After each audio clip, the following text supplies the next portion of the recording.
네, 안녕하세요. 네, MBTI가 뭐, 역사적인 배경이라든지 이런 거를 좀. 청년들에게 가장 핫한 MBTI 전문적인 것까지는 아니어도 개략적인 측면에 조금 소개가 좀 필요한 부분이 있죠. 예. 사람들이 지금 굉장히 편안하게 이 MBTI를 사용하고 있는 덕에 이게 굉장히 좀 비전문가도 쓸 수 있는 그런 심리검사라고 생각을 하는데, 사실 이 MBTI는 상담과 심리를 공부한 사람 입장에서 보면 굉장히 체계적이고, 그리고 신뢰도 있고, 그 다음 이론이 탄탄한 그런 심리 검사입니다. 그러니까 일반인들이 그냥 편안하게 쓸 수 있는 그런 간단한 검사는 아닌 거죠. 그런데 이게 정말 우리 대한민국에만 있는 아주 독특한 현상이기도 하다라는 생각을 하는데요. 사실 이 심리 검사이자 성격 검사로 분류되고 있는 이 MBTI는 칼 구스타프 융이라고 하는 융 심리학자가 만든 이론의 베이스를 갖고 있습니다. 프로이드와 대등한 학자, 정신의학자 또는 정신 분석학자라고도 볼 수 있을 텐데, 융의 개념에 의해서 브릭스 또는 그 딸인 마이어스가 이거를 체계화시키고 오늘의 그 심리검사로 만든 배경을 갖고 있는데요. 사실 융이라고 하는 이 심리학자가 연구를 통해서 또는 본인이 갖고 있는 직관의 어떤 그 내적인 지식들을 통해서 인간의 유형이 어떤 상황과 사건, 사물을 인식할 때, 그리고 어떤 판단을 내릴 때에 일정한 타입 또는 유형이 있더라라는 것을 알게 된 거죠. 사실 뭐 엄격히 얘기하면 그 근거가 뭐냐라고 얘기한다면 사실 융 자체도 그거에 대한 입증할 만한 뭐는 없다. 다만 내가 주관적으로 알아차린 것들에 근거하고 있다라는 사실 언급도 그의 이론에는 있습니다. 이 인식하는 거, 그 다음에 판단하는 거에 인간의 어떤 행동에는 일정한 유형이 있다라는 것을 주장한 융의 개념에 따라서 마이어스라고 하는 상담 심리학자가 융에 대한 관점을 공부하고 이거를 근거로 그의 딸이 마이어스라고 하는 그의 딸이 체계화시키고 분류시켜서 오늘날에 우리가 얘기하는 MBTI라는 검사가 이 세상에 나오게 된 거죠. 그래서 사실 이거는 굉장히 이론적으로든 체계적으로든 어떤 심리검사로서의 모든 것들을 갖춘 굉장히 전문화된 성격을 가진 성격 검사입니다. 네, 그러면은 시청자들에게 조금 익숙한 E나 I나 T나 F나 이런 유형별로 소개 부탁드리겠습니다. 이 MBTI가 사실 요즘 젊은 층들에게 간단하게 뭐 너는 E니 너는 뭐 F니 뭐 이렇게 쉽게 이제 소통이 되고 있죠. 그런데 사실 뭐 E냐 I냐 뭐 T냐 F냐 이런 게 중요한 게 아니고요. 우리 안에는 사실 E도 있고 뭐 I, 그러니까 외향형의 성향도 있고 내향형의 성향도 있고 뭐 사고형의 어떤 성향도 있고 감성의 필링의 개념도 우리 안에 다 있습니다. 다만 뭘 더 선호하느냐의 개념이 이 MBTI에서는 굉장히 중요합니다. 예를 들자면 저희 대부분이 이제 오른손을 쓰지만 왼손을 쓰지 못하는 건 아니잖아요. 왼손과 오른손을 다 쓸 수 있습니다. 그러나 오른손잡이들은 오른손이 좀 더 편한 거고 왼손잡이는 왼손이 조금 더 편한 거죠. 둘 다 어느 한쪽을 쓰고 어느 한쪽을 못 쓰는 게 아니라 둘 다 사용할 수 있지만 내가 어느 쪽을 조금 더 편하게 쓸 수 있고 좀 자유롭게 쓸 수 있고 좀 더 효능감 있게 쓸 수 있느냐, 어느 쪽이 조금 더 선호되느냐라는 개념으로 이 MBTI를 보시면 좋을 것 같아요. 그래서 편안한 거. 그래서 E와 I가 누구는 E가 있고 I가 없고 이런 개념이 아니라 내가 둘 다의 성향을 다 사용할 수 있지만 어떤 게 주로 사용되는 거고 어떤 기능이 좀 더 편안한 거고 이런 개념으로 이 MBTI에서 이렇게 말하는 유형을 조금 더 인식시켜 주셨으면 좋겠어요. 그래서 이 E와 I냐, 외향이냐, 내향이냐, 그 다음에 인식의 어떤 감각형이냐, 직관형이냐, 그 다음에 사고냐, 감성형이냐. 그다음에 판단형이냐 인식형이냐라는 이 네 가지의 조합을 16가지의 유형으로 만들어 놓은 게 MBTI 검사의 이제 구조적인 틀인데요. 크게 그 외향과 내향은 사람들이 흔히들 외향은 굉장히 활달하고 에너지가 막 넘치고 적극적이고 막 다이나믹한 도전적이고 막 이런 개념으로 생각하고, 내향형은 굉장히 소심하고 그다음에 수동적이고 뭔가 적극성이 떨어지는 이런 개념으로 생각하는데, 사실 이거는 어느 부분은 맞고 어느 부분은 좀 맞지 않는 부분들이 좀 있습니다.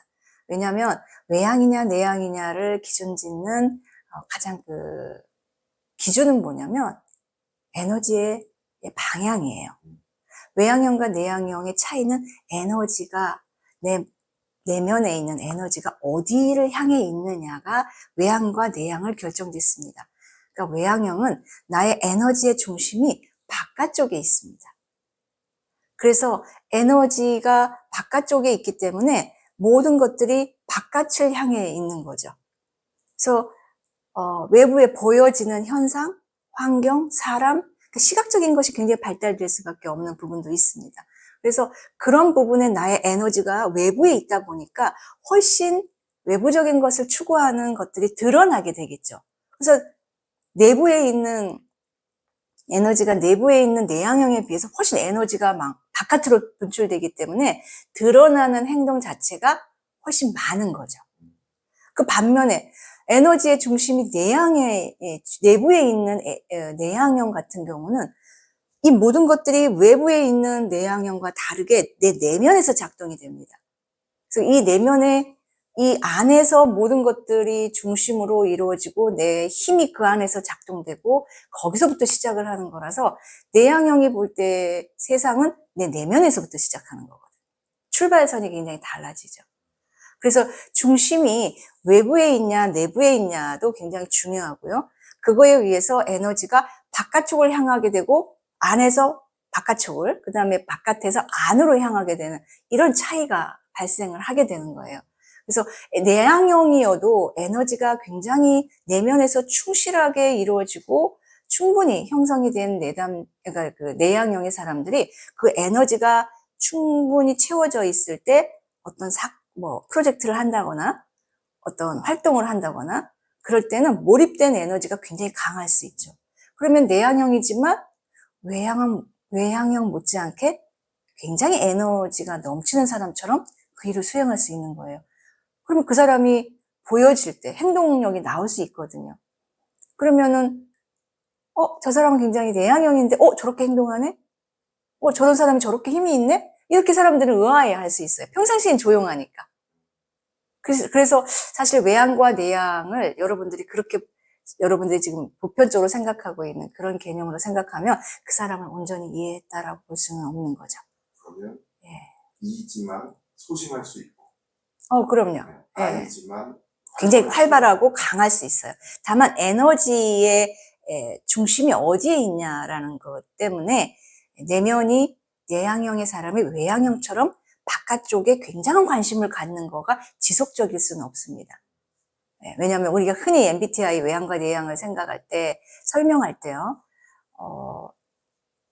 흔히 충전기로 많이 설명을 하거든요. 내향형은 바깥에 나가는 순간부터 방전이 돼서 집에 돌아와서 콘센트에 충전을 해야 해서 채워지면 그걸로 살아가는 거고, 외향형은 혼자 있으면 에너지를 받을 수 있는 외부적 환경이 단조로우면 이분들은 에너지가 오히려 더 소진이 되는 현상인 거죠. 왜냐하면 에너지의 중심이 바깥쪽에 있기 때문에.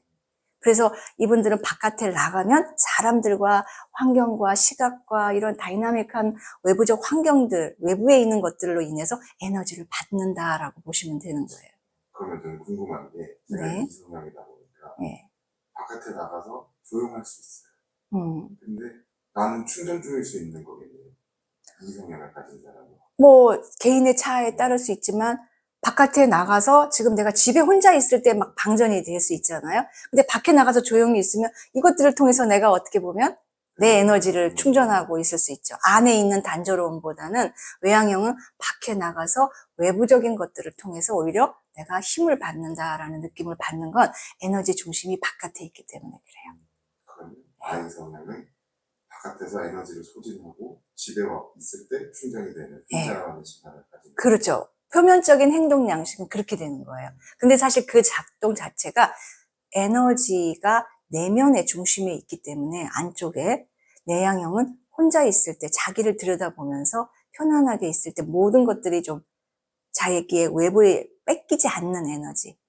그래서 내 내면에 집중할 수 있는 거. 이걸 자체가 조금 더 채워줄 수 있는 그런 편안함을 줄 수 있는 상황이 되는 거죠. 그러면 네. 이제 다음 성향을 아. 하는 게 예, 그러면은 이제 그 다음에 이제 우리가 흔히들 얘기하는 감각형이냐, 직관형이냐의 차이죠. 사실 이거는 내가 사물을 또 세상을 어떻게 인식하느냐의 차이예요. 그리고 인식의 차이라고 하는 거는 뭐냐면 내가 상황을 알아차리고 내 정보를 수집하는 부분들에 있어서 어떤 걸 선택하느냐의 문제이거든요. 그래서 감각과 직관은 인식의 문제이고 내가 어떤 방식으로 정보를 지각하고 알아차리고 또 내 안에 그거를 방법론으로 가져오느냐 이런 개념이 좀 있어요. 다시 말하면 감각은 말 그대로 오감에 기초한 사람들이에요. 보고 또 듣고 맛보고 후각, 시각, 청각, 미각 이런 인간의 오감이죠. 철저하게 내가 경험된 것들만 내가 인식한다라고 보시면 돼요. 굉장히 현실적이겠죠. 내가 보지 못하는 거는 상상할 수 없어요. 인간의 세계가 무한하기 때문에 능력이 없는 건 아니에요. 다만 어느 것이 더 편하고 더 신뢰할 수 있느냐라고 봤을 때 감각형들은 보이는 것을 쫓게 돼 있어요. 내가 경험한 거, 맛본 거. 이게 굉장히 내가 삶을 선택하는 데 있어서 굉장히 중요한 데이터베이스가 되는 거죠.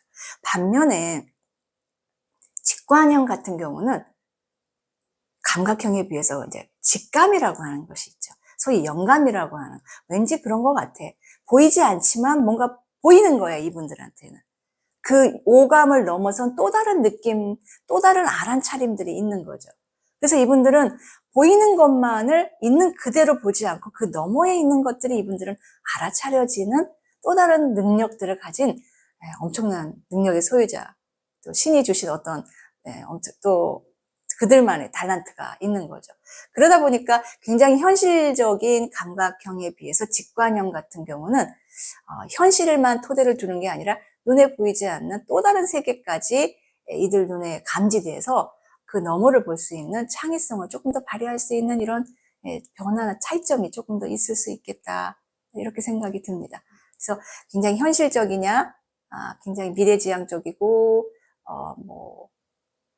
소위 말해 꿈을 꾸는 자들이라고 많이 얘기하죠. 이런 또 다른 세계에 대한 호기심, 창조, 도전, 이런 것들은 N성향이 조금 더 강하게 드러날 수 있는 그런 부분들이 없지 않아 있습니다. 그 다음에 이제 세 번째로 요즘 대화를 할 때 가장 많이들 나누는 게 이제 T냐 F냐 이런 얘기 많이 하잖아요.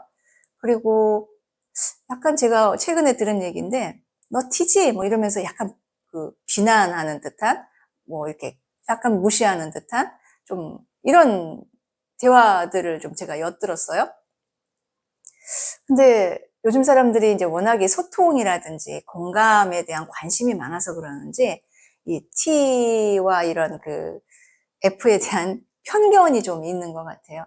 사실 T나 F 같은 경우는 사고형이냐 감성형이냐 요 차이가 있거든요.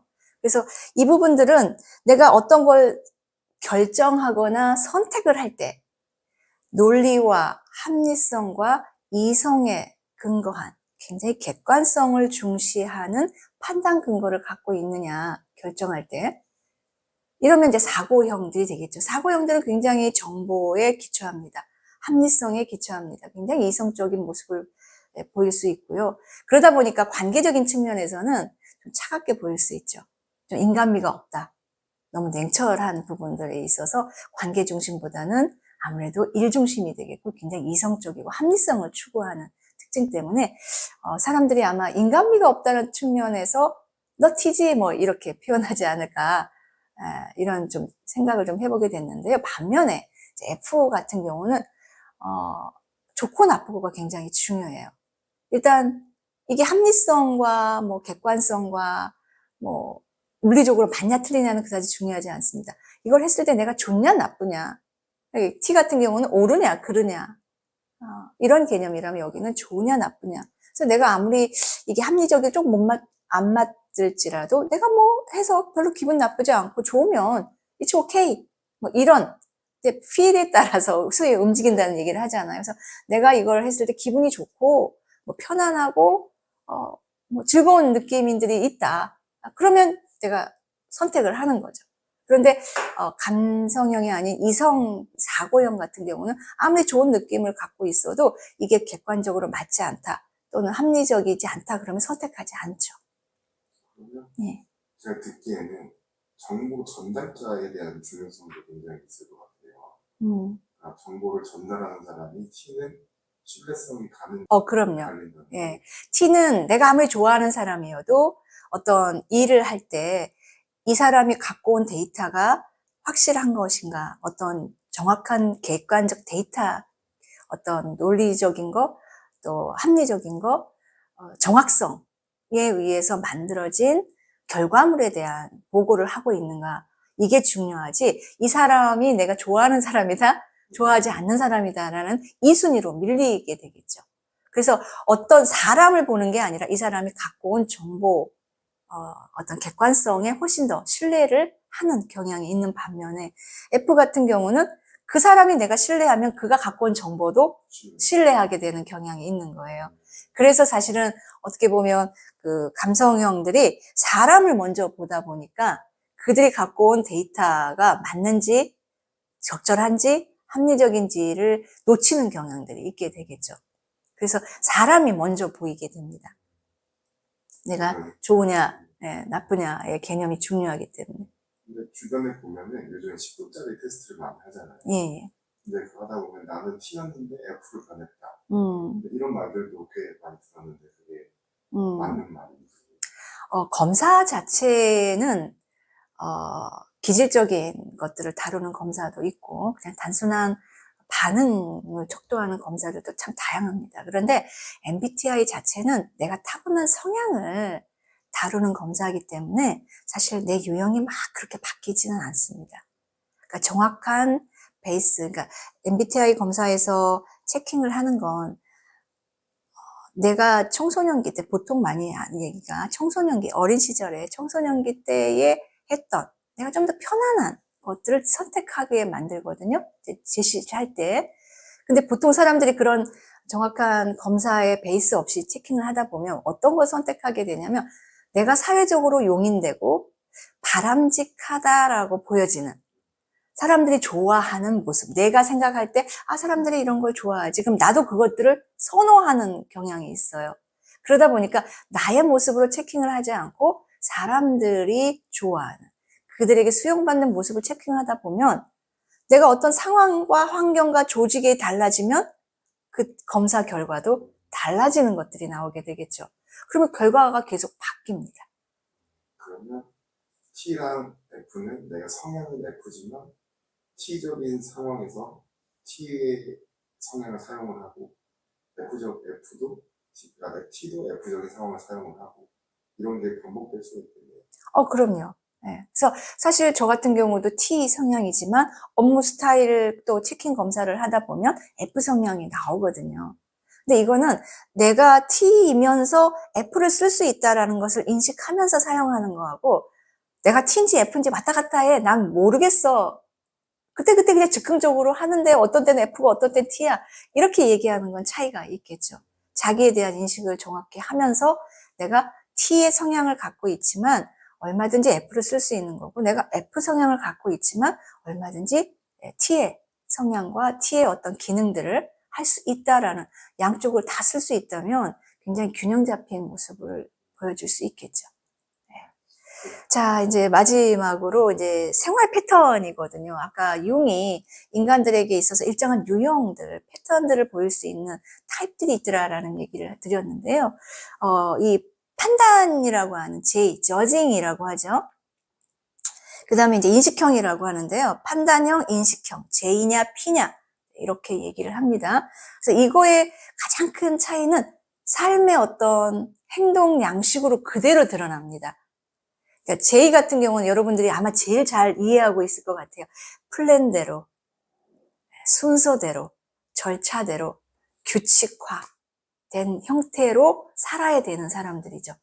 뭐 있던 자리에 물건이 제대로 있어야 되고, 흐트러지면 안 되고, 내가 처음 계획을 세웠으면 그 계획대로 실천을 해야 되고, 약속을 했으면 그 약속은 꼭 지켜야 되고, 내가 이렇게 하겠다라고 어떤 당위들이 있다면 그 당위들을 계속 지켜야 되는 형태를 가져서 참 규칙화되고 루틴하게 생활을 할 수 있는 사람들이 이 제2형에 좀 들어가는 부분이 있죠. 그러다 보니까 이런 분들은 조직이나 이렇게 관계에서 좀 신뢰도가 높아요. 왜냐하면 예측이 가능하고 이분들은 그 어떤 일정한 규칙에서 잘 벗어나려고 하지 않죠.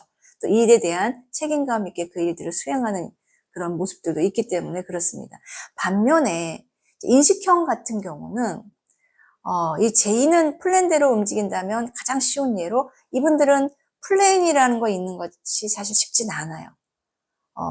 우리가 흔히 이제 그 공부를 할 때 설명을 하거나 이럴 때 제이 같은 경우는 바둑판처럼 규칙화되어 있다면 이분들은 그 규칙이 없이 본인이 원하고 본인이 바라고 본인이 할 수 있는 즉흥성, 그 다음에 뭐랄까 융통성, 그러니까 좋은 얘기로 그때그때 임기응변에 맞춰서 언제든지 상황들이 바뀔 수 있다라고 보는 뭐랄까 어떤 상황이든 이분들은 당황하지 않고 준비된 상태에서 삶을 살아낼 수 있는 아주 큰 장점들을 가지고 계신 분들이에요.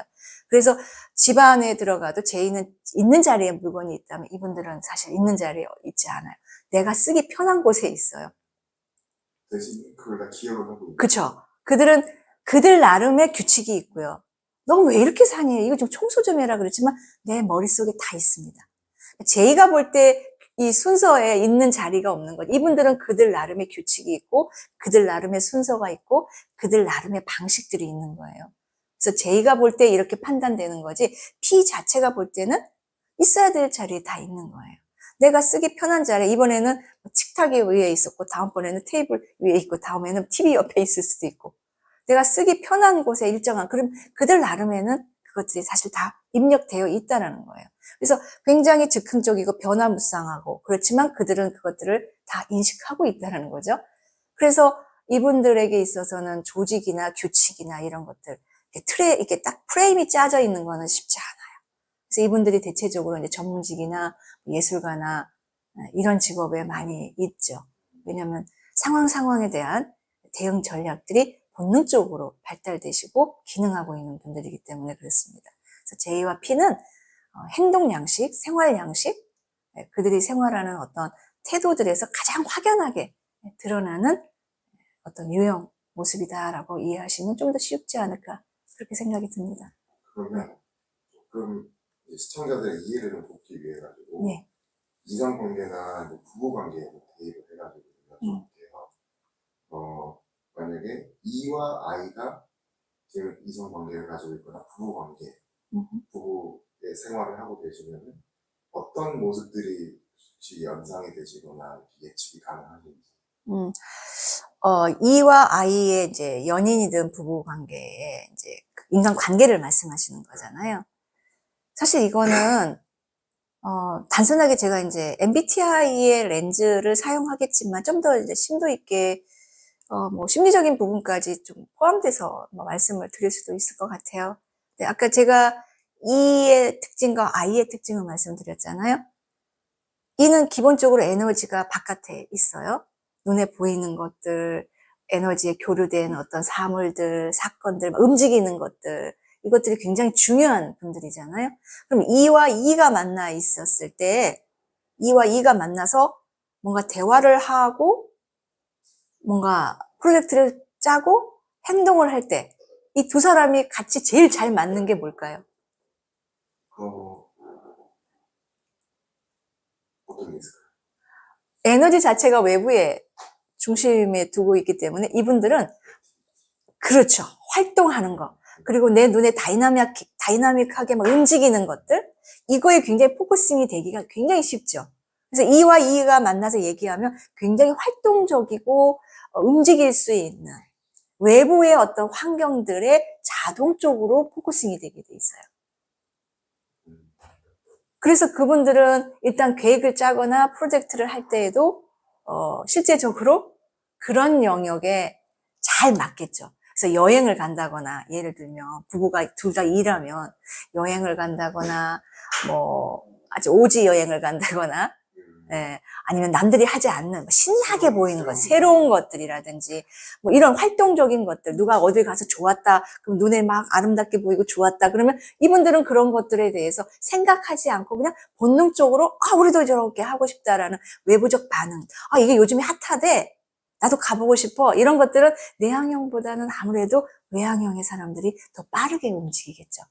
그래서 부부가 둘 다 외향이면 그런 쪽에 굉장히 잘 맞게 되는 거예요. 캠핑도 자주 가고, 뭐 해외여행도 자주 가고, 막 그래서 그 해외여행을 가기 위해서 뭔가 계획을 세운, 제의가 아니어도 해외여행을 가기 위해서 둘이 앉아서 막 얘기를 하면서 준비를 막 해갈 수 있는 에너지도 그때 나오는 거죠.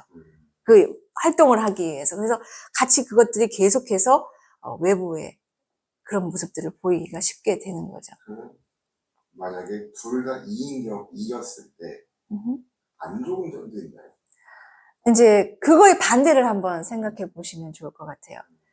이제 외부적인 것들을 이제 너무 많이 이제 하다 보면 사실 내적인 부분들에 대한 내향형이 갖고 있는 내면에 있는 것들을 좀 보아야 될 필요가 있잖아요. 이제 그런 부분들에 이제 어려움을 겪게 되겠죠. 자, 내향형이 갖고 있는 장점을 한번 떠올려 보면 외향형들이 어디에 취약한지를 알게 되실 것 같아요. 자, 이런 부분들은 조금 더 좀 디테일하게 한번 설명을 좀 해볼게요.